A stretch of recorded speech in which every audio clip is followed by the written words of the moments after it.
Beneath the eternal span of the galaxy, there are moments when light shines brighter than the void. Calth was one such place. A jewel of the Ultramarines' realm of Ultramar, it lay within the 500 worlds, a bastion of order and prosperity that mirrored the vision of its lord, Robut Guilliman. Its people lived in quiet industry, their cities gleaming beneath a gentle sun, their loyalty to the Emperor unshaken. To look upon Calth before the betrayal was to see what the Imperium might have been, peaceful, stable, and devoted to unity rather than endless war. Yet peace in the galaxy is always temporary, for shadows coil even where the light burns strongest. The story of Calth is not only the tale of a single world, but of the great fracture of brotherhood that defined the age of the Horus heresy. Here, the sons of the Emperor turned upon one another. Here, the Word-bearers and the Ultramarines clashed in a war that would burn not for glory, but for annihilation. The betrayal at Calth was not a war of conquest, but of destruction. It was the deliberate attempt to erase a world, to burn away its sun, and to cripple a legion whose loyalty had never wavered. It was born of hatred older than the heresy itself, the bitterness of Lorgar of Colchis, the word-bearer whose devotion to faith had been spurned, and whose punishment had left a wound that never closed. That wound festered until it consumed him, and through him, his sons. For the Ultramarines, the war upon Calth was a wound equally deep. They had been exemplars of loyalty, paragons of order. They marched under Robut Guilliman with discipline unmatched, their realm flourishing not only in war, but in governance and peace. Yet it was precisely because of their strength, their stability, and their loyalty that they were chosen as targets.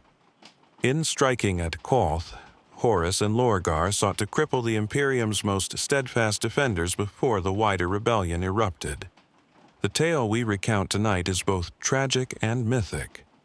It is the story of light extinguished beneath betrayal, of cities cast into shadow, of subterranean wars fought for centuries after the sun itself was poisoned. But it is also a tale of endurance, for though Calth burned and Ultramar wept, the Legion of Guilliman endured, carrying its honor through the ashes of treachery. In the stillness of the night, let us walk through this story as though through a ruined archive, brushing dust from broken scrolls, hearing faint echoes of voices raised in oath, and feeling the weight of history pressing close. Let us remember the sunlight of Calth, the treachery that extinguished it, and the endless wars that followed in the dark. This is the betrayal at Calth, a chapter in the long night of the Imperium, when brothers slew brother, and a shining world was drowned in shadow. Chapter 1. The Gleaming World of Calth. Calth was a world bathed in gentle light. Its star, bright yet temperate, nurtured green fields, blue seas, and cities that rose in clean harmony with the land. It belonged to the Ultramarines, scions of Robut Guilliman, and within the 500 worlds of Ultramar, Calth held a place of honor. Unlike the fortress realms that bristled with bastions of stone and guns of steel, Calth was known as a place of learning, of agriculture, and of quiet prosperity. Its surface bore cities of ordered design, manufactoria that sustained the Legion, and academies where new generations of humanity learned not only to fight, but to build. It was said by imperial scribes that to walk the avenues of Calth before the treachery was to see a fragment of the Emperor's dream fulfilled. Unlike so many worlds reclaimed in the Great Crusade, worlds scarred by Xenos occupation, debased by superstition, or choked in endless war, Calth stood as a testament to order. Robut Guilliman, the Primarch of the Ultramarines, had wrought Ultramar into a realm that could govern itself even without constant oversight. Calth's governors, guilds, and citizen assemblies were guided by Guilliman's Codex of Governance, a framework that balanced efficiency with justice, law with custom. The people of Calth, whether shipwrights of the orbital docks or farmers of its fertile plains, lived under the Aquila not in fear but in quiet dignity. They paid their tithes, they honored the god emperor, and they looked to the Ultramarines not as distant lords, but as guardians whose presence was both reassuring and awe-inspiring. Children grew up beneath skies often crossed by the contrails of Legion aircraft, their eyes bright with stories of warriors clad in ceramite, giants who bore the heraldry of the Ultramarines into the void. It was a world of resource and significance, for Calth was more than a jewel of Ultramar. It was a keystone. Its orbital shipyards supplied fleets. Its forges crafted arms. Its academies trained officers not only for the Legion, but for the wider Imperium. The defense of Calth ensured the security of half a sector, for from its docks surged vessels that patrolled the trade routes, its fleets guarding against pirates, Xenos raiders, and the creeping tendrils of the warp. Yet, for all its material value, it was the spirit of Calth that mattered most. Where Terra was veiled in endless ceremony and Mars lost in mystery of machine cult, Calth showed that humanity could thrive in balance. It was no hive world of teeming billions clawing for survival, nor a fortress world stripped to bedrock. It was a beacon of Guilliman's philosophy, that humanity's future lay not only in conquest, but in civilization. In the decades before the heresy, Calth's sun shone down upon festivals of civic pride, upon processions where Ultramarines walked among the people, upon orbital gatherings where dignitaries from across the 500 worlds came to witness the harmony of Ultramar's jewel. Veterans of the Great Crusade often retired to Calth, their war-scarred years giving way to quieter service as instructors or wardens. In its subterranean arcologies, vast halls carved deep into the rock, civilians dwelt in safety from solar flares and radiation, living lives that seemed untouched by the endless wars beyond Ultramar's borders. It was perhaps inevitable that such brightness would draw shadow. For within the councils of traitor Primarchs, Calth was marked not merely as a target, but as a symbol. Horus, Warmaster turned arch-traitor, understood the power of symbols, and Lorgar of Colchis, once the most devoted son of the Emperor, carried in his heart a hatred that demanded expression. It was not enough to wound Guilliman's legion in war. The word bearers sought to unmake the ideal Calth represented. They would turn a world of order into ruin, a sunlit jewel into a cavern of eternal night. Before that day came, however, the people of Calth could not have conceived such betrayal. When the word-bearers' fleets drew near, they were welcomed. For to the citizens of Calth, the 17th Legion were brothers to the 13th, sons of the same emperor, champions of the same Imperium.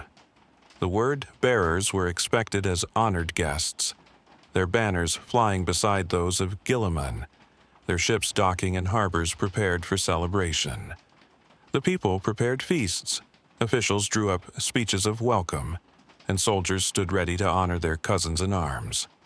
To understand the depth of the coming betrayal, one must first hold close the innocence of that moment. In the streets of Calth's cities, vendors spoke of the approaching legion with admiration. Children practiced parade formations, dreaming of saluting the towering Astartes.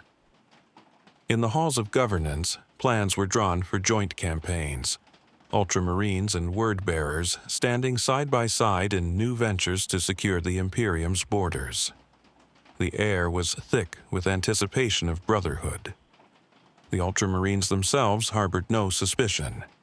They had fought beside the word-bearers on 100 worlds during the Great Crusade. They knew their fervor, their zeal, their strength in war. When Lorgar pledged that his legion would muster at Calth to aid Guilliman, the Ultramarines accepted without question. Such was the faith of loyal sons in one another, faith that would soon be shattered. Yet, even in those days of anticipation, faint omens flickered. Some of Calth's astropaths whispered of shadows in the warp. Some of the Ultramarines' librarians reported unease, a spiritual turbulence like distant thunder. But such warnings were easily set aside. The Imperium was vast, the warp was restless, and omens were not uncommon. Few could imagine that the storm brewing was not distant at all, but already upon them. Thus, Calth awaited the coming of the word-bearers in innocence.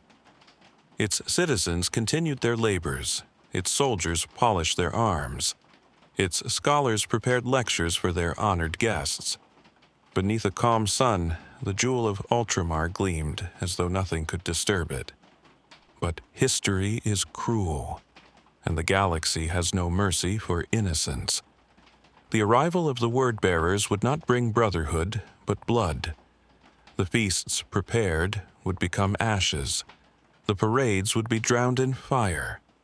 The sun of Calth itself would be poisoned, casting its light into shadow eternal. To remember Calth before the betrayal is to remember a world that embodied hope, order, and peace. To remember what it became is to remember the fragility of such gifts. The gleaming world was a vision of what humanity might have been, and for that reason it was doomed. Chapter 2. The Wound of Lorgar. Before Calth burned, before Ultramar wept, the seeds of betrayal had been sown upon another world. That world was Monarchia, the city of gray flowers, the perfect city of Colchis, the shrine and heart of Lorgar Aurelian's devotion. It was here that the Emperor of Mankind himself struck down his son's faith, and in that act left a wound that would never heal. Lorgar, 17th of the Primarchs, was unlike his brothers. Where Guilliman built in order, where Dorn built in stone, where Russ built in battle, Lorgar built in words. He was a preacher, a philosopher, and a soul that yearned for meaning beyond iron and reason. When the Emperor found him upon Colchis, Lorgar had already raised his people into worship of a single god. The god he believed had guided him since birth. When the Emperor revealed himself as father and master, Lorgar bowed in reverence, convinced that the god of his visions and the Emperor of humanity were one and the same. To Lorgar, the Great Crusade was not only a campaign of conquest, it was a pilgrimage. Each world brought into compliance was another congregation. Each battle won was another proof of divinity. Lorgar's sermons rang across stars, carried upon Vox and Scripture, calling upon all mankind to worship the Emperor as divine. His word, Bearers' Legion became missionaries as much as warriors. They raised cathedrals as often as fortresses. They composed liturgies as often as tactical treatises. Yet this devotion, sincere and radiant though it was, stood in direct defiance of the imperial truth. The Emperor had decreed that there were no gods, no spirits, no faiths worth clinging to. Humanity was to be guided by reason, united by knowledge, and freed from superstition. Faith was a chain, he believed, and he would see mankind free. To worship him as a god was an abomination in his eyes, a distortion of his vision. For years, the Emperor tolerated Lorgar's excesses, though they slowed the crusade. While Guilliman brought entire sectors into order within decades, Lorgar lingered upon single worlds, shaping their peoples into congregations, leaving behind monuments and temples rather than swift compliance. Patience wore thin. The Emperor's dream was not one of worship, but of unity under reason, and Lorgar's zeal had become a liability. At last, the reckoning came. On Monarchia, the jewel city of Colchis, the Emperor descended in wrath. He commanded Guilliman and the Ultramarines to serve as the instrument of correction. Before the eyes of the word-bearers, Guilliman's legion encircled Monarchia. With fire and bolter, with orbital bombardment and disciplined precision, they erased the perfect city from existence. Towers of worship crumbled into ash. Shrines were reduced to rubble. The faithful perished in flames. When the destruction was complete, the emperor himself stood before Lorgar and his sons, and in words of terrible finality rebuked them. "You are not to worship me," he decreed. "You are my sons, my soldiers. You shall spread my truth, not your faith. There will be no gods in my imperium." The word bearers were made to kneel in the ashes of their city. Their primarch, broken in spirit, was chastised before his brothers. For Lorgar, it was not merely punishment, it was humiliation. The one he had revered as divine had not only rejected worship, but had scorned it, had scorned him. The scars of monarchia ran deeper than stone. From that day, the word bearers were transformed. Outwardly, they obeyed. They swore to uphold the imperial truth, to burn their scriptures, to cast down their idols. They marched forth as though chastened. But within, their faith did not die. It turned instead to bitterness. In secret, Lorgar brooded. In hidden places, his legion whispered. Their devotion did not vanish. It sought new gods. It was then that the whispers of the warp grew loud. Erebus, first chaplain of the word-bearers, and Corferon, Lorgar's foster father, guided their primarch toward darker revelations. They spoke of powers older than mankind, powers that dwelled within the immaterium, powers who had heard Lorgar's prayers when the emperor had scorned them. They promised meaning, worship, and strength. They promised that faith was not folly, but truth, that gods were real, and that the emperor was their enemy. The slow corruption of the word-bearers began. No longer missionaries of the emperor, they became apostles of chaos. They swore oaths to powers they named not openly but worshipped in rituals of blood and shadow. Lorgar himself embarked upon a pilgrimage into the Eye of Terror, where demons revealed to him visions of eternity. There he was shown the true nature of the galaxy, that the warp and its gods were eternal, and that the emperor's dream of a secular empire was doomed. When Lorgar returned from his pilgrimage, he was transformed. His bitterness had hardened into resolve. The chastisement at Monarchia had not broken him, it had redirected him. No longer would he seek to prove the emperor divine. He would prove him false. No longer would he seek to build shrines to the master of mankind. He would build altars to his destruction. Yet Lorgar was patient. His wound had taught him not to strike in haste. For decades, he cloaked his legion's faith in silence, even as they worked in secret to spread the seeds of corruption. The word-bearers infiltrated cults across the Imperium. They sowed heresy in hive cities, corruption in noble houses, doubt in the hearts of governors. Their chaplains carried secret scriptures that spoke not of the imperial truth, but of the dark gods. Their fleets sailed in apparent loyalty, while in hidden holds they bore forbidden relics and unholy texts. Thus, when Horus fell, it was to Lorgar that he turned. For the 17th Legion had long prepared for rebellion. They had long burned with hatred for the Emperor and envy for Guilliman's strength. Lorgar promised Horus not only warriors, but gods themselves. He promised that chaos would raise its banners beside the traitor legions and that the Emperor would be unmade. But still, there was a deeper wound. The memory of Monarchia festered.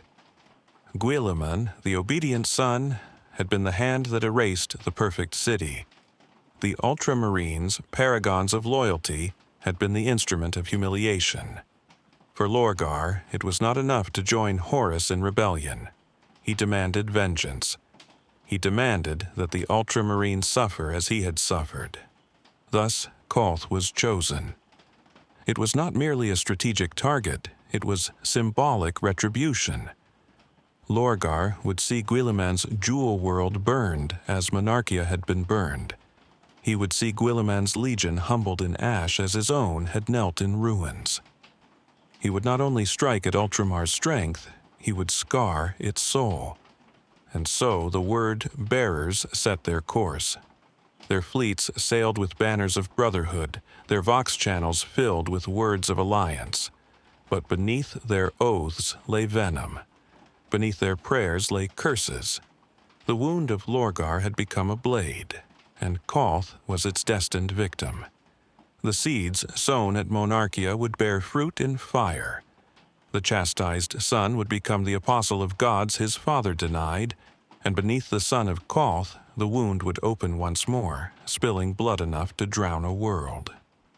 Chapter 3. The Treachery Unveiled. The fleets gathered above Calth as though for a festival of unity. Great vessels of the Ultramarines, their hulls clad in azure and gold, drifted in ordered formations about the world. Alongside them came the ships of the Word-bearers, crimson and ash-gray, bearing sigils that seemed to glow in the starlight. To the unknowing, it was the sight of brothers united. To the citizens who looked up from Calth's cities, it was reassurance that the Emperor's sons stood together to guard their world. Preparations had been made for months. The Ultramarines had readied muster fields, supply depots, and subterranean arcologies to house the great influx of troops and materiel. The Word-bearers were to aid in campaigns upon the eastern fringe, so it was said. Their presence upon Calth was part of a vast mustering of strength before new wars of compliance. Rowboat Guilliman himself had departed to command larger operations, entrusting his captains and officers to welcome their cousins. The first days passed in ceremony. Ultramarines and Word-bearers exchanged oaths upon parade grounds. Speeches echoed through the arcologies, praising brotherhood, unity, and the Emperor's grand design. Mortals filled balconies to witness the giants of the legions walking side by side. No one guessed that beneath the solemn words, the 17th Legion whispered invocations not to the Emperor, but to gods of another kind. For the Word-bearers had come not as allies, but as saboteurs. Months before, agents had slipped into Calth's defenses disguised as workmen and laborers. They had seeded corruption in power grids, planted explosives in shield generators, and whispered heresy into the ears of the weak-minded. As the fleets mustered, secret orders were relayed through encrypted channels, their words as much prayer as command. The trap was being set. It was Erebus, first chaplain of the Word-bearers, who oversaw the work. Cold of voice, hooded in black, he moved among his legion like a shadow. To the Ultramarines he appeared solemn and devout, speaking only of duty and kinship.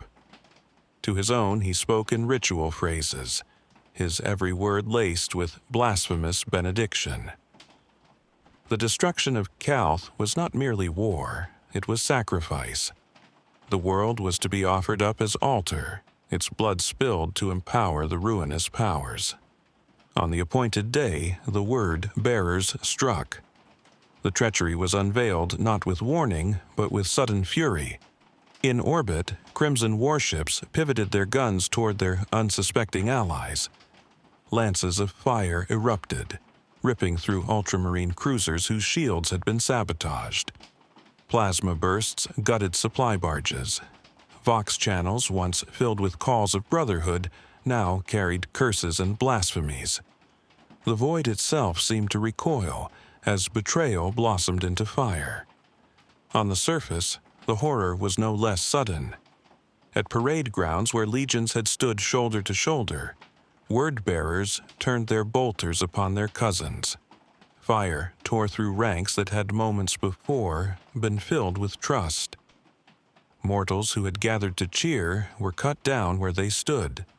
Explosions ripped through power stations, silencing defense grids. The skies above Calth darkened with the smoke of orbital bombardment, as cities that had known only peace now shuddered beneath rain of fire. The Ultramarines were taken unawares, yet not unprepared. Discipline was their essence, and in the moment of treachery, order did not collapse. Captains barked commands, squads fell into formation, and counterattacks surged even as the first blows fell. What could have become slaughter turned swiftly into battle. The sons of Guilliman, betrayed and wounded, raised their bolters not in confusion, but in grim defiance. The word bearers had counted on shock, on hesitation born of disbelief. But the Ultramarines' loyalty was tempered in iron. Though they reeled beneath the first strikes, they answered with precision. Lines were redrawn, barricades raised, and arcs of fire brought to bear. In the void, blue-hulled ships that survived the first barrage locked formations, their return fire tearing crimson hulls into burning wreckage. Yet the betrayal had deeper layers. As the battle raged, the true design was revealed. Word-bearer warships unleashed cargoes not of soldiers, but of ritual engines and warp-infused weapons. Orbital stations were not seized, but detonated, their deaths unleashing energies drawn not only from plasma and steel, but from the immaterium itself. And at the heart of it all, vast reactors were turned against Calth's sun. Lorgar's order was not merely to destroy the Ultramarines, it was to poison the very star that warmed their world. Slowly at first, then with gathering speed, Calth's sun began to dim. Its light grew harsh, tainted by unseen forces. Radiation surged in lethal tides. The upper atmosphere thickened with storms. On the surface, sensors screamed warnings of levels rising beyond endurance. What had been a world of light was being turned into a furnace, its air unbreathable, its seas boiling into poison. The people of Calth could not comprehend the scale of what was unfolding. To them, it was apocalypse. Day turned to twilight, skies filled with fire, and cities crumbled beneath bombardment. Families fled into the arcologies, driven underground by rising radiation. The great subterranean cities, once built as havens against natural flares, now became humanity's only refuge against the deliberate murder of their sun. For the Ultramarines, the battlefield was transformed. What had begun as defense of the surface became retreat into the underworld. Units fell back, guiding civilians into safety even as they fought running battles through collapsing streets. The word-bearers pursued, their fury undiminished, chanting liturgies of damnation as they advanced. To them, the death of Calth was not tragedy but triumph, the Emperor's truth undone, Guilliman's jewel scarred forever. In the void, the conflict raged with equal savagery. Squadrons of Ultramarines fought to the last, holding against overwhelming numbers, buying time for survivors below. Cruisers locked together in duels of boarding torpedoes and assault parties, corridors running with blood as cousins slew cousins. The orbital docks, once places of construction and peace, became graveyards of shattered hulls. It was in these hours that the full depth of treachery was revealed to the Ultramarines. They saw that this was no sudden rebellion, no moment of weakness. It was planned, orchestrated, rehearsed. Their cousins had come to Calth with the intent of annihilation. Every gesture of brotherhood had been false. Every oath had been poison. The revelation burned deeper than any wound of flesh. Yet, even in the face of betrayal, the Ultramarines did not break. Captains swore oaths upon their gene-sires' names. Chaplains lifted voices above the din, reciting litanies of loyalty to the Emperor. Squads fought on, though surrounded, their formations unyielding. For every stronghold that fell, another was raised. For every battalion cut down, another rallied in its place. The 13th Legion would not kneel. but the trap had succeeded. Calth's surface was doomed, its sun poisoned, its cities collapsing into ruin. The Ultramarines were forced into the depths, into arcologies and underworlds where the battle would continue for years uncounted. What had begun as betrayal upon a bright world was becoming a war fought in darkness. Thus was the treachery unveiled. The word-bearers had shown their true allegiance, not to the Emperor, but to the gods of the warp.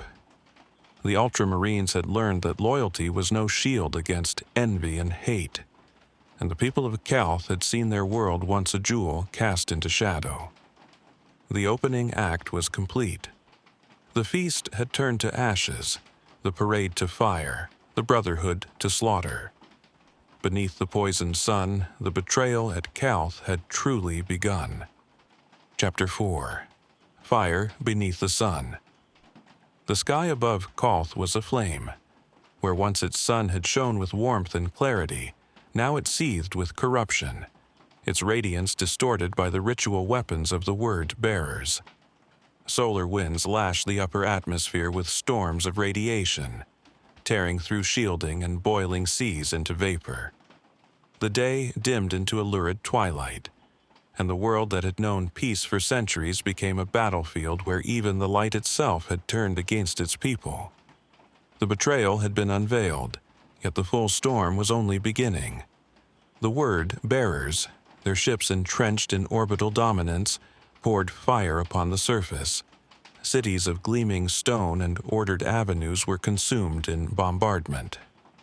Manufactoria, once proud forges of Ultramar's fleets, collapsed into ruins beneath lances of fire. High towers toppled, and civic domes shattered into fragments that rained down upon fleeing crowds. Yet even as destruction fell, the Ultramarines did not abandon their world. Rowboat Guilliman was far, directing campaigns across Ultramar, but his sons did not falter in his absence. Captains of renown, Remus Ventanus, Aeonid Theo, and others whose names would echo in memory, took command. Their orders rang clear through vox and signal: hold the line, protect the people, endure. And endure they did. Across burning avenues and fractured plazas, squads of Ultramarines rallied survivors. Bolters roared against crimson-armored betrayers, and chainswords bit through once trusted kin. Mortals, terrified and weeping, were guided into the subterranean arcologies, the vast underworld cities that lay carved beneath Calth's surface. These had been built as havens against natural solar flares. Now they became humanity's only refuge from a sun deliberately poisoned. The battle raged in every quarter. In the shipyards above Calth, squadrons of Ultramarines' vessels fought duels of desperation. Strike cruisers and escorts, their hulls torn by sabotage, still turned their guns upon word-bearer warships. Boarding torpedoes crashed through plating, and Astartes met in corridors with bolter and blade. Cousins who had once shared campaigns now clashed in silence, broken only by gunfire and the thunder of armored boots. On the ground, the betrayal grew ever darker. Word-bearers' squads moved not only to destroy but to desecrate. They defiled shrines of the imperial truth, scrawling runes of the warp across walls still trembling from bombardment. They slew civilians not out of necessity but in ritual slaughter, their blood spilled in patterns whose meaning only demons understood.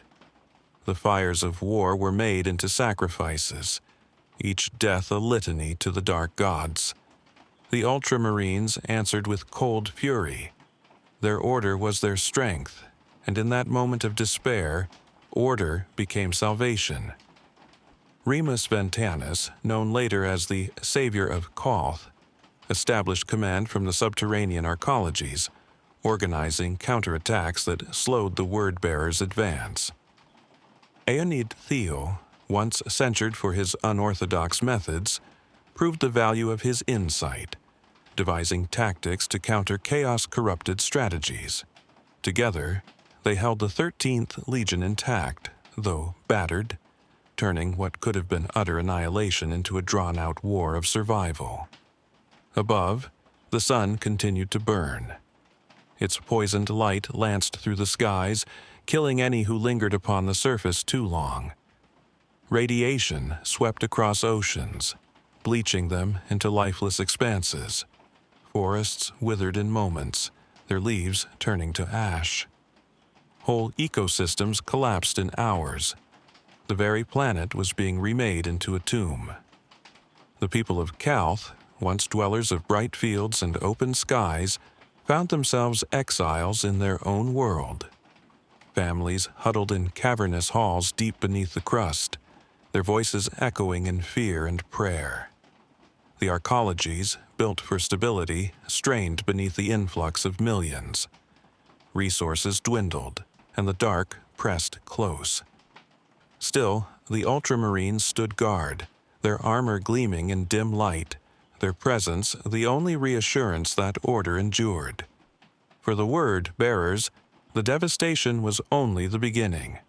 They pressed into the underworld with relentless zeal, their chants echoing through tunnels, their banners dripping with unholy sigils. They believed themselves victors already, for they had accomplished the poisoning of Calth's sun. The Ultramarines were trapped beneath the surface, the world above reduced to ruin. All that remained in the traitors' minds was to complete the slaughter. But the Ultramarines refused them that victory. In chamber after chamber, in tunnel after tunnel, they fought, holding actions that turned advances into stalemates. They built barricades of stone and steel, fortified junctions, and turned collapsed passages into traps. The word-bearers, accustomed to preaching and ritual, found themselves dragged into a war of attrition they had not foreseen. The struggle was brutal. The poisoned sun above ensured there would be no return to the surface.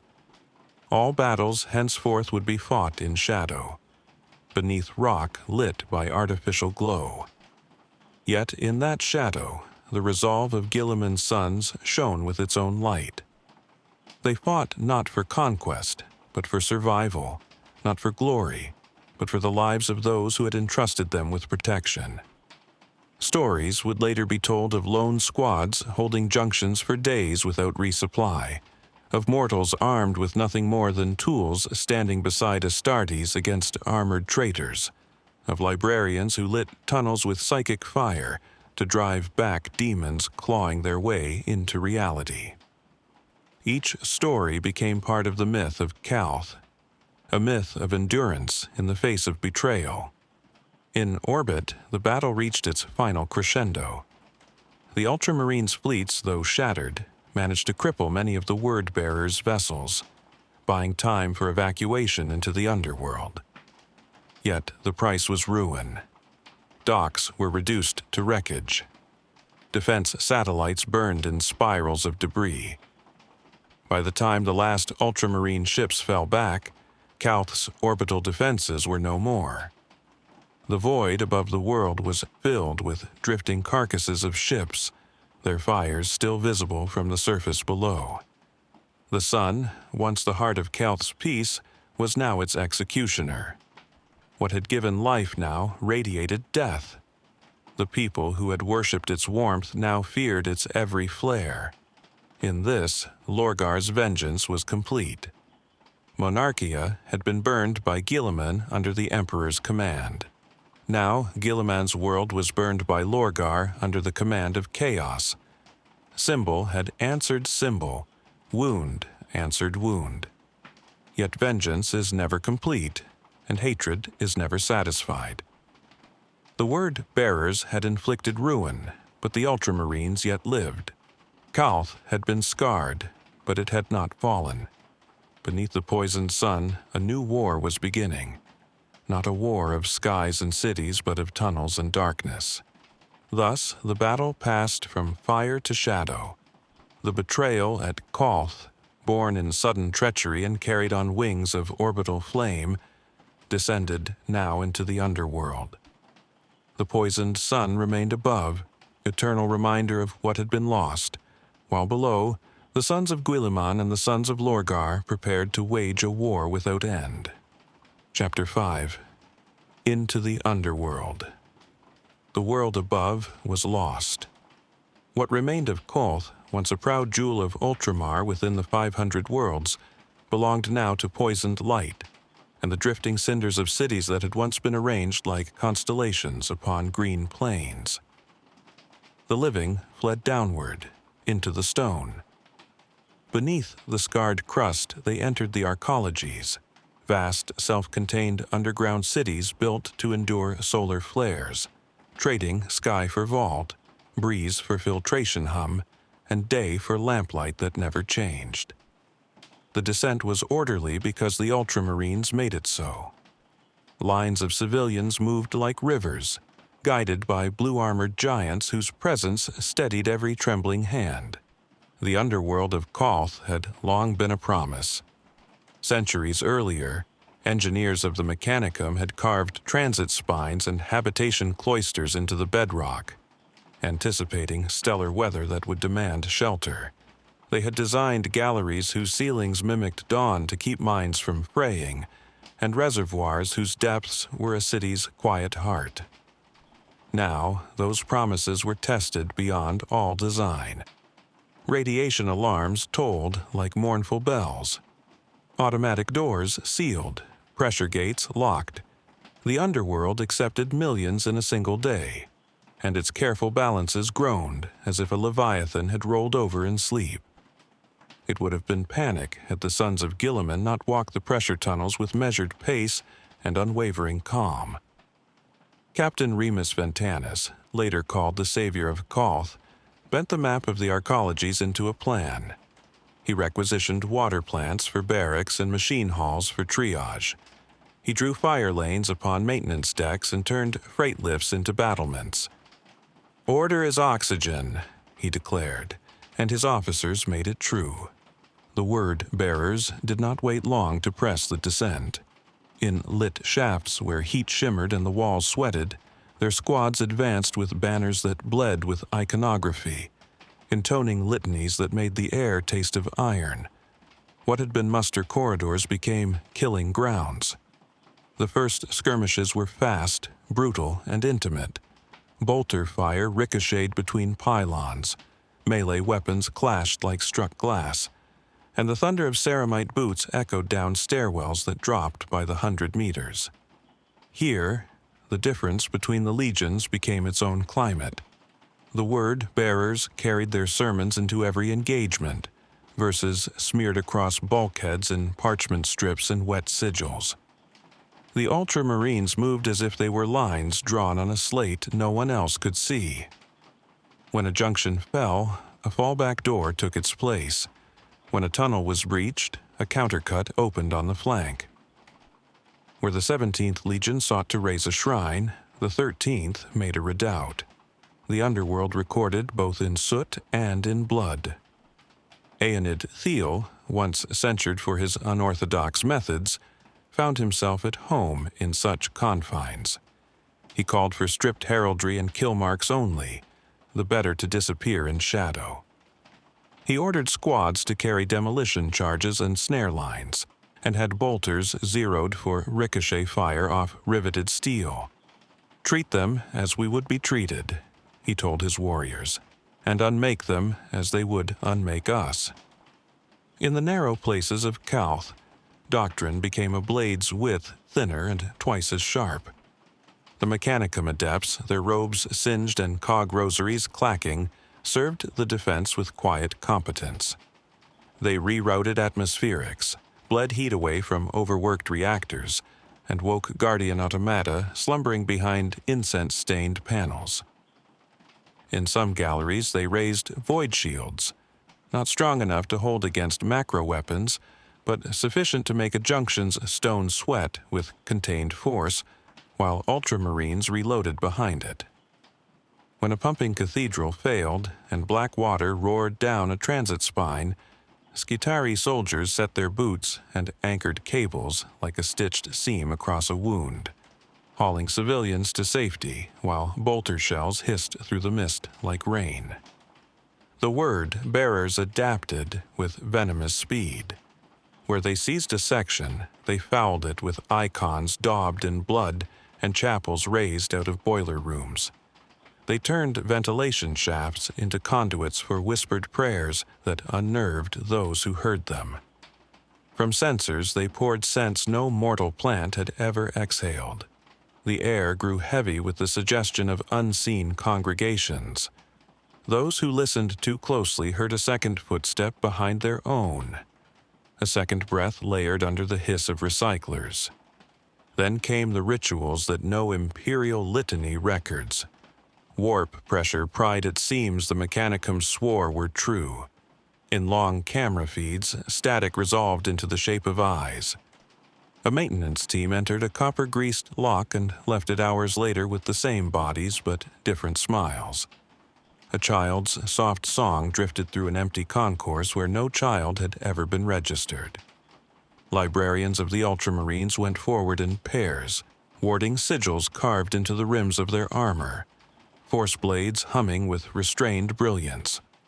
They spoke as gently as they could to the fabric of the place and told it to hold. Sometimes it obeyed. Ventanus's command post was a repurposed reservoir hall, its acoustics good for voice and drum. Around a table mapped with chalk, he let his captains argue and then decided in a voice that never rose. Assault elements knifed ahead to collapse rails and bridges the enemy needed. Reserve squads took the burden of rearguard, fighting not for victory, but for minutes, precisely measured and paid. When a tunnel's geometry favored the word bearers advance, miners from the civil cohorts, men and women who had cut these galleries under honest suns, taught the Ultramarines where the rock would answer a tap with a crumble, where a microcharge would drop a curtain of stone like sudden sleep. The people of Calth learned how silence could be kind. Loud weeping would steal air from the next child's lungs. The click of a clasp too often might summon echoes that made soldiers tense and turn. In dormitory decks, converted to field wards, Sisters Hospitaller knelt with burn salves and prayers whispered so softly they seemed like thoughts. When rations thinned, local priests recited not scripture of triumph, but lists of names, linking the living to the living by remembrance. Patience pressed on everyone like a weight. The underworld had no sunsets to measure by, only shifts. The word bearers staged assaults not for conquest, but to move the moment of fear 2 hours earlier or 3 hours later, to erode trust in clocks. Ventanus countered with drills, small, firm movements repeated until a company's hands remembered hope. He ordered mess lines even when there was little to dispense, inspections even when gear was already clean, hymns even for those who could not sing. Routine stitched sanity.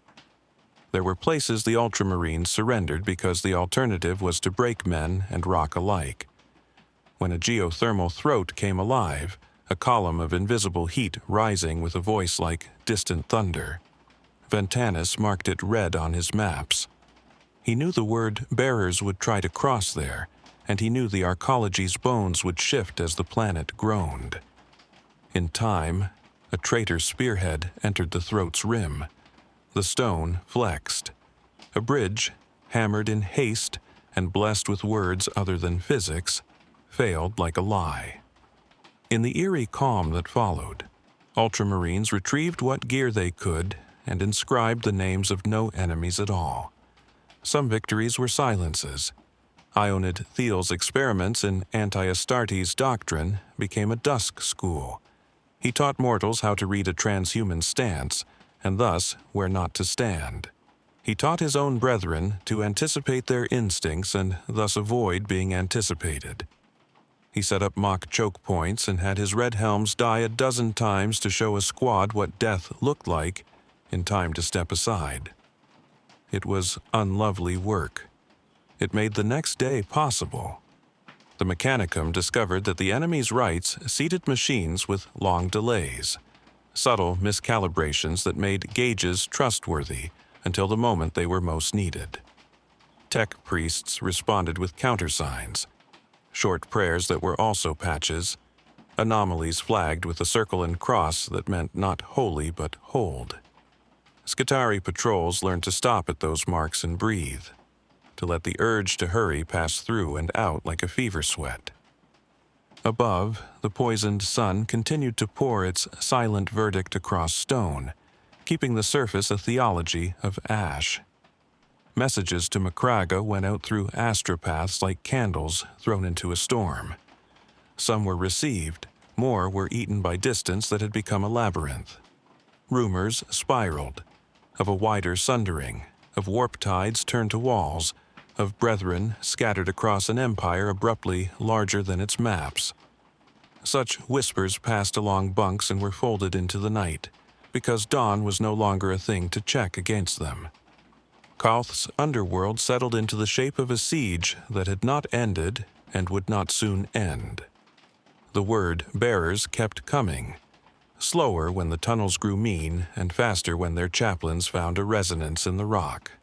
The Ultramarines kept answering, parsimonious with blood, lavish with resolve. Civilians adjusted to a world measured in lumens and liters.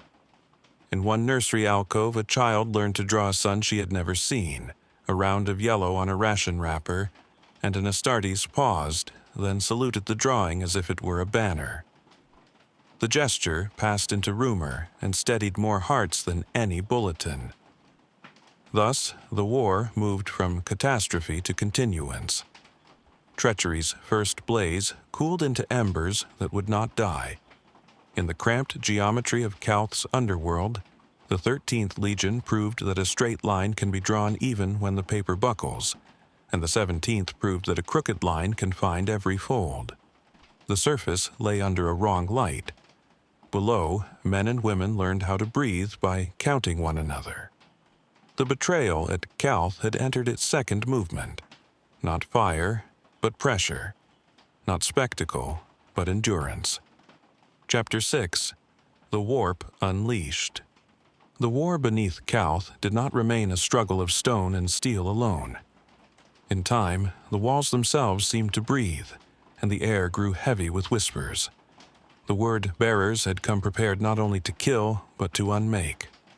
Their chaplains, robed in crimson and ash, carried with them rituals of old Colchis and the forbidden scripture of darker powers. With every chant, the boundaries of the arcologies weakened, and the warp pressed closer to reality. At first, the changes were subtle. A door sealed by code opened as if in mockery. The reflection of water in a reservoir showed faces that were not present. A child, safe among the refugees, sang a lullaby that none had ever taught her. Such moments were fleeting, but they spread like cracks in glass, and into those cracks poured the full weight of the warp. Then came the demons. They appeared first at the edges of perception, glimpsed in shadow and smoke. Soon they strode openly in the tunnels, creatures of impossible anatomy, each form an insult to reason. Some bore blades of fire that hissed against the stone. Others carried laughter that split minds as surely as any weapon. They came not in endless legions, but in swarms of terror, unleashed where the word-bearers' rights had prepared the ground. The Ultramarines met them with steady fire. Squads sealed their hearts against fear, bolters roaring in confined galleries until the echoes alone were enough to shake the stone. Chaplains raised their Crozius in defiance, their words anchoring faith not in gods, but in loyalty. Where flesh could not stand, the librarians of the Legion stood in its place, shaping wards of fire and light that drove demons shrieking back into the immaterial. Every effort left them weakened, yet still they endured. Erebus, the black priest of betrayal, oversaw the summoning with calm certainty. To his followers, he declared the war already won. "This world is an altar," he intoned, "and every soul that dies upon it is an offering." Cor Pharon, his body failing but his will sustained by sorcery, commanded the advance deeper into the arcologies. The word-bearers believed themselves no longer combatants but celebrants, officiants of a great sacrament of ruin. The arcologies, once designed as secure bastions, became labyrinths of nightmare. Corridors stretched for miles where once they were measured in meters. Gravity inverted, casting soldiers against ceilings or dragging them down until armor plates groaned. In some places, time itself wavered, leaving warriors convinced they had fought for weeks in battles that had lasted only minutes. Men disappeared into thin air, their screams echoing hours later from walls that should have been solid. Still, the Ultramarines did not yield. Remus Ventanus held his command with the calm of stone. "Every hour we live is an hour they do not own," he said, and his captains carried the words down every line. Squads gave their lives not in despair but in order, retreating with precision when ground was lost to unreality, fortifying anew where reality held firm. The 13th Legion could not banish the warp from Calth, but they would not surrender it either. The cost was measured in blood and memory. Veterans who had fought in 100 campaigns found themselves trembling as the laughter of demons gnawed at their minds. Mortals who had taken shelter underground began to hear voices in the darkness, some fleeing into the tunnels only to be found hollow-eyed, their hearts given to powers they could not name. Entire sectors of the underworld were sealed, cut off forever, their halls echoing with sounds too dangerous to investigate. Yet, even amid such ruin, stories of endurance spread. An ultramarine squad, cornered in a chamber where gravity spun in spirals, fought for hours until only one remained, his final act to collapse the chamber upon himself and his enemies. A company banner, scorched and torn, was raised above a barricade long after all its bearers had fallen, planted by the hands of mortals who refused to let it touch the ground. In flooded tunnels, civilians sang to steady their own courage, their hymns rising above the howls of the warp. The poisoned sun above remained a constant reminder that there would be no return to the surface. What light had once nourished the world was now a glare of death. Calth was transformed into a tomb lit from below, its survivors learning to measure their lives not in years or days, but in battles endured, passages held, and horrors resisted. The word-bearers had sought a swift annihilation. Instead, they found themselves trapped in a war of attrition, their rituals powerful but not absolute, their demons fierce but not invincible. The Ultramarines refused them the satisfaction of despair.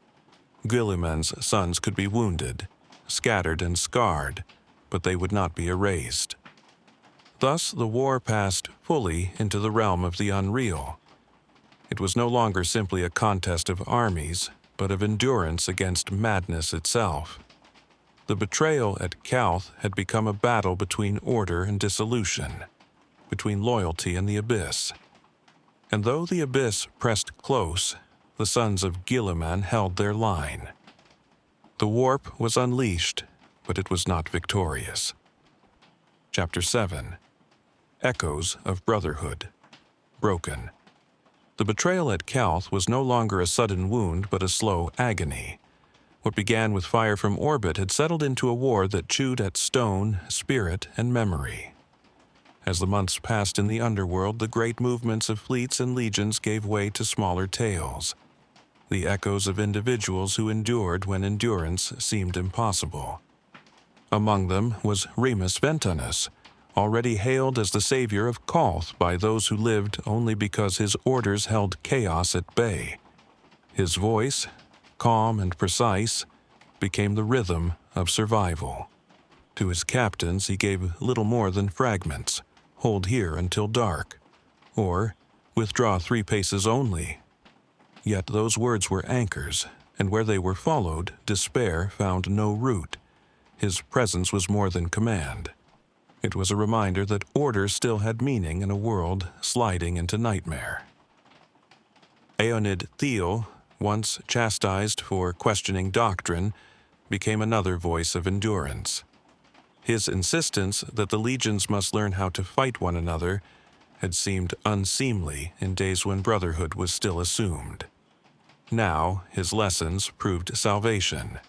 He taught his warriors to strike where the enemy expected certainty, to lay ambushes in shadows, to scatter and regroup in ways that confused even the zealots of Lorgar. He fought not only with bolter and blade, but with thought sharpened by necessity. In his hands, unorthodoxy became survival. There were others whose names would not be remembered in chronicles, yet whose actions carried weight beyond measure. One squad of ultramarines, cut off for weeks in the twisting depths, fought on despite hunger and failing ammunition. When at last relief reached them, only 2 remained alive, their armor scorched and broken. Yet they still stood watch over the bodies of their fallen brothers. Another company, overwhelmed by demons in a chamber where gravity surged like a tide, chose to collapse the walls upon themselves, buying time for civilians to escape. Their sacrifice left a silence in the tunnels that was spoken of in whispers long after. The civilians themselves bore the war with quiet heroism. Families who had once lived under open skies now dwelt in chambers lit by cold lumens, their children growing up with no memory of the sun. Some despaired, but others found strength in small rituals. They painted crude Aquila symbols on bulkheads, shared songs in the dark, and told stories of Guilliman and the Emperor as though repeating them could summon protection. These quiet acts became bulwarks as vital as any barricade. The word bearers, for their part, did not relent. To them the war was not a campaign, but a sermon, each battle a verse in their scripture of damnation. Chaplains moved among their ranks with voices raised in exultation, declaring every death a triumph, every inch of stone defiled a blessing to their dark gods. They believed victory inevitable, for in their eyes the warp had already claimed the world. But for all their zeal, they could not extinguish the Ultramarines' resolve. Time and again they hurled themselves against fortified junctions, only to be repelled. Time and again their demons were banished by librarians whose minds bled with the effort, yet held firm. The word-bearers sought to break the 13th Legion's will, but found it iron-hard, tempered by betrayal itself. Even Guilliman, far from Calth, felt the weight of his legion's suffering. Reports that reached Macraga spoke of a war without precedent, of tunnels burning with sorcery, of demons fought in the dark. To the Primarch of the Ultramarines, it was proof of what he had long feared, that the rebellion of Horus was not merely treachery, but corruption on a scale that threatened the Imperium itself. While he marshaled wider Ultramar for defense, his heart was turned ever toward Calth, where his sons endured in his name. The hatred born here would last longer than the war itself. The word-bearers and the Ultramarines, once brothers under the Emperor's banner, became eternal enemies. The memory of Monarchia had festered into Calth, and the fire of Calth would in turn fester across centuries of vengeance. What had been wounds between primarchs had become legacies of entire legions. In the deep halls of the arcologies, whispers began to spread that the war would never truly end. Even if the word-bearers were driven back, the warp had already marked Calth. The poisoned sun above would never again give safe light, and the tunnels below would never again be free of their shadows. The people of Calth had become a subterranean nation, bound to live in the underworld for generations. Their world was not lost, but it was transformed forever. Thus the betrayal at Calth passed beyond the scope of a single battle. It became a saga of endurance, where the names of captains, squads, and even nameless mortals blended into a single legend. That in the face of betrayal, they had not broken. The echoes of that brotherhood, scarred but unyielding, would carry into every age of Ultramar's history. Chapter 8. The Eternal War in Darkness. Wars often end with banners lowered, with treaties signed, with ruins left to cool in silence. The war on Calth never ended. It descended into permanence, becoming less a battle and more a climate that shaped generations. Above, the poisoned sun glared down upon a surface it had scoured into lifelessness. The oceans were choked with toxins, forests had burned to ash, and the cities stood as skeletal outlines. To walk there was death. The air itself had become an executioner. The world that once gleamed with promise was gone. Below, life clung on. The arcologies became the only horizon the people of Calth would ever know. Children grew up never seeing the sky, learning instead the constellations of lumen strips and ventilation shafts. Streets were renamed as numbered galleries, seasons measured by maintenance cycles and ration counts. The Ultramarines were no longer only warriors, they became guardians of routine, their presence the order that kept despair at bay. The word-bearers sought to turn that order into ruin.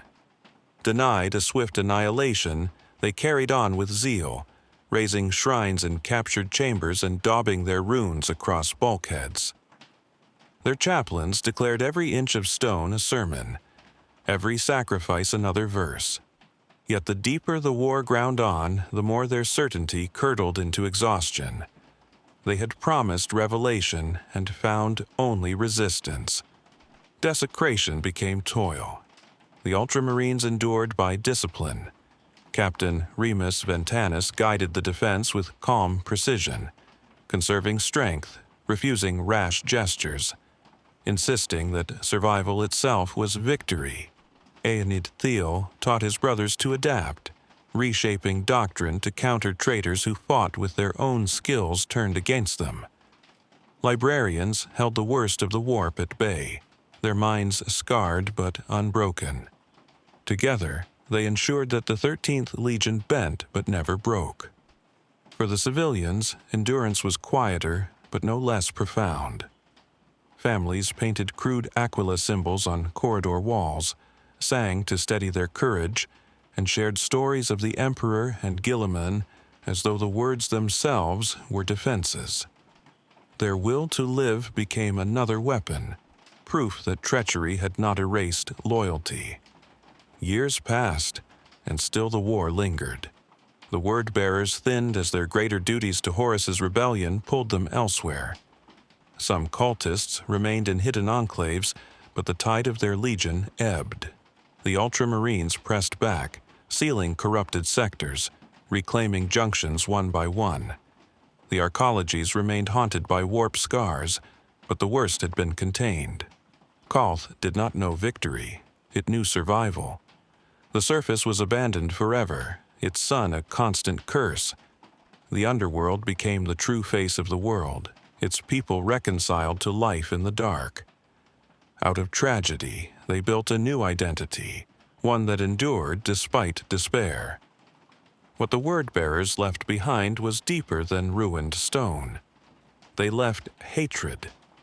The memory of Monarchia had festered into Calth, and the fire of Calth in turn hardened into a vow. Between the Ultramarines and the word-bearers stretched an enmity that would never heal. The 17th Legion had proven its malice. The 13th had proven its resolve.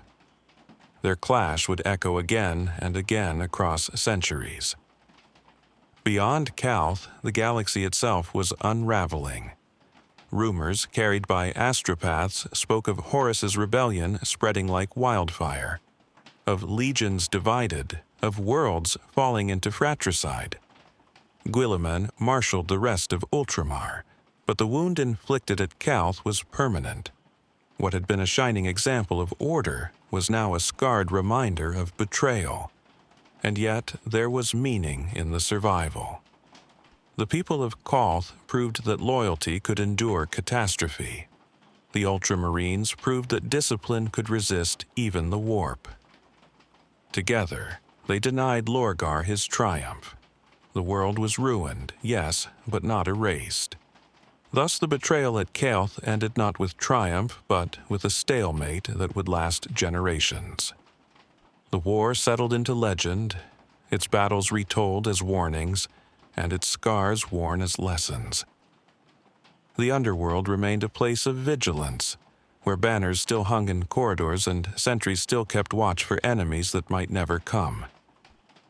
Calth was no longer the gleaming world it had been, but it was still alive. And in a galaxy of treachery and despair, sometimes survival itself is victory enough. Chapter 8. The Eternal War in Darkness. There are wars that end in treaties and silences. The war on Calth never did. It sank into permanence until its survivors could no longer say where battle stopped and living began. Above, the poisoned sun burned on. Its radiance was no longer warmth, but sentence. Forests had been reduced to drifting cinders, seas choked in shining scum, and the proud cities of the surface had collapsed into skeletons of stone. No one spoke any longer of returning. To step into that glare was death. Below, the arcologies became the whole horizon of life. Children were born who had never seen clouds or stars. They learned instead the constellations of lumen strips along corridor ceilings, and the soft rhythm of air filtration systems became their wind. Streets became galleries. Festivals once held under sky were celebrated in wide caverns hung with banners. The underworld ceased to be refuge and became identity. The Ultramarines were not only soldiers in this new world, they were the framework of order itself. Their watch at the junctions was as vital as air or water. To see the blue of their armor in the half-light was to know that despair had not won. Chaplains intoned litanies not only as faith, but as cadence for a people who needed rhythm more than hope. Librarians, scarred by months of holding back the warp, patrolled to keep reality steady, their mere presence a ward. The 13th Legion became not simply defenders of Ultramar, but custodians of endurance. The word-bearers had long since abandoned any hope of spectacle. What they could not destroy in days, they tried to rot across years. They raised their shrines in captured vaults, carved runes into the metal skin of walls, and scattered forbidden scripture among the desperate. They whispered that loyalty was futile, that Calth's sun itself was proof that the Emperor had forsaken them. Yet their sermons gained little ground. The people clung to order, and the Ultramarines denied them triumph. Desecration became a labor rather than a revelation. And so the war curdled into attrition. The word-bearers thinned as their wider obligations to Horus called them elsewhere. Some bands lingered, hidden in the labyrinth, erupting in ambushes that would plague Calth for decades. Demons, once rampant, were driven back into cracks sealed with sigils of fire and iron. Whole sectors of the underworld remained lost, their doors sealed and their names spoken only in memory. But the tide of ruin had been checked. What emerged was not victory, but a rhythm of survival. Calth endured by counting. Hours held, corridors reclaimed, generations raised in shadow. Farmers learned to cultivate algae and fungi in tall chambers. Teachers recited the names of cities that no longer existed, so children would know what had been taken. Families gathered at shift end to share stories of Guilliman and the Emperor, not as distant myths, but as reminders that they were not forgotten. Survival became culture. The enmity born here did not fade. The 13th and the 17th were bound forever in hatred. Lorgar's wound at Monarchia had found its echo at Calth, and the fire lit here would smolder into every later age. For Ultramarines, Calth was proof that betrayal must always be expected, that loyalty could never be assumed again. For word-bearers, it was a scar of denial, a reminder that even in ruin, Gilliman's sons had refused them satisfaction. Beyond Calth, the galaxy shook with wider treachery. Whispers carried by astropaths told of other legions divided, of the War Master's shadow spreading from system to system. Guilliman, mustering the strength of Ultramar, carried the burden of defending half a galaxy. Yet his thoughts never left the underworld of Calth, where his sons held in his name. The people themselves, once citizens of a bright world, became symbols of resistance. They were no longer farmers or artisans, but keepers of a vigil.